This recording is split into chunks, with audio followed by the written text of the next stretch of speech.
So I have been honestly dreading making this video because I really don't want to know how much the thing costs. But today we're gonna find out how much it costs me to make basically the bare minimum single turbo N54 build.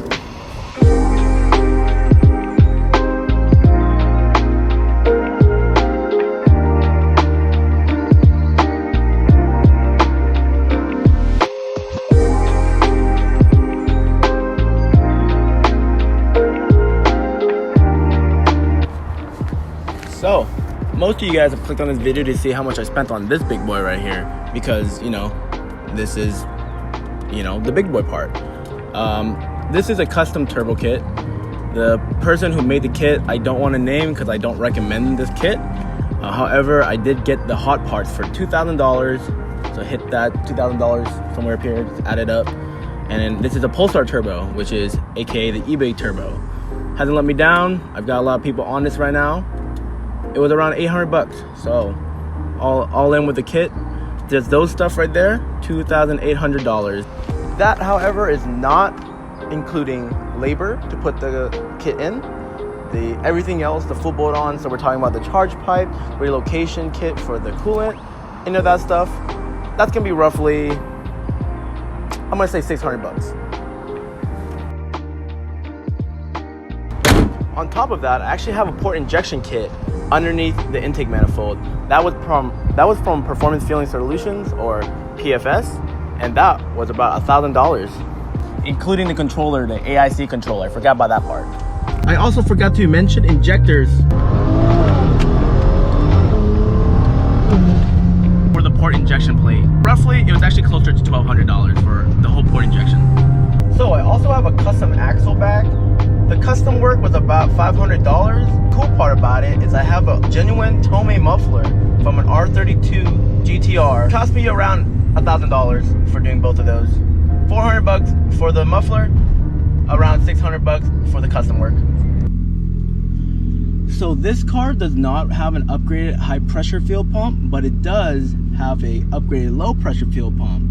I chose to go with the dual Walbro 450 Bucketless system, and that cost me around $700 to do. So let's talk about tuning. All right, so on my car I have XHP, which is a transmission tune, and I have MHD. For both of them I got the highest licensing. I think MHD calls it the super licensing, so you get all the maps from them, you get all, like, you get unlimited flashes, you get modern, like the data logs and stuff like that. So I got all of that. That's just for MHD, and for a long time we were on an OTS map. And then for XHP, I am on, and also some kind of super licensing. I don't know what it's called on their end, but it's the one where it's unlimited flashes for the car. Basically on both of those, the MHD was around 300 bucks. I think it's a little bit more now, more than 300 bucks now, but I feel like I got mine for 300 bucks.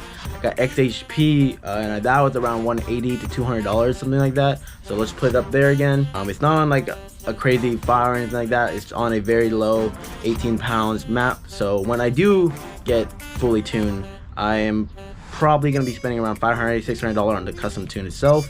But that's just that part.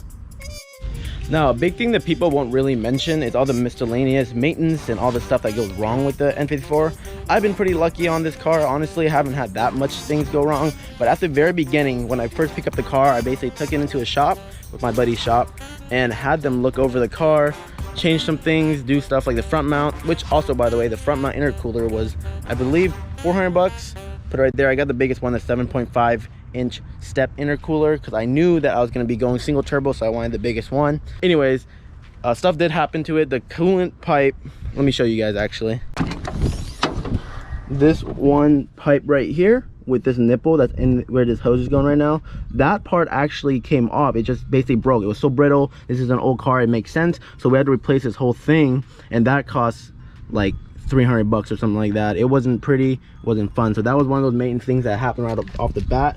I am pretty lucky, like I just mentioned, all the stuff that usually you would have to do on these cars for maintenance, I already got them all done, or at least had the previous owners already do it. And that's kind of the part about finding the correct N54 build, because I know a lot of people, for example, I think I'm watching a guy right now, Danny Z on YouTube. He has blown his motor, and it's been like a week or two on a single turbo. So, you know, I mean, it's kind of like risk and reward. It's kind of pay to play, you know.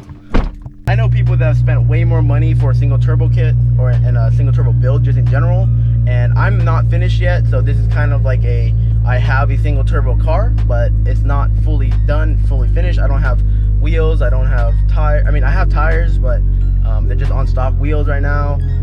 I don't have fully tuned, you know, so all this stuff basically you guys got to put into account. There's probably a big range of where I'm at. I did the most basic budget friendly thing I could do for my car, so I did a lot of outsourcing. I did a lot of putting kits together myself, except for getting things left and right. But anyways, another thing that I also had to buy for this car, such as on Flex Fuel, is the Flex Fuel kit. Now I again did a piece together kit, DIY kit basically. So I got a Continental Flex Fuel sensor thing, and then I got the lines, I got all that stuff. HD's Flex Fuel, so I think it's MOTIV. It's MOTIV's Flex Fuel. But that is a big part of it. Flex Fuel is super easy to use. You just plug your 91 in, or you plug your 85 in, or you do a mix, and it just does it for you. It just calculates for you. You don't have to worry about anything. You don't have to worry about your car blowing up because, you know, you put in the wrong gas or whatever. Anyways, that was about 200 bucks right there. That's for just the module for the Flex Fuel from MHD, MOTIV, whatever it's called. 200 bucks for that, and then of course you have to get all the lines and all the sensors as well. So I think I got used, so probably let's say 50 bucks for the sensor. It wasn't that much.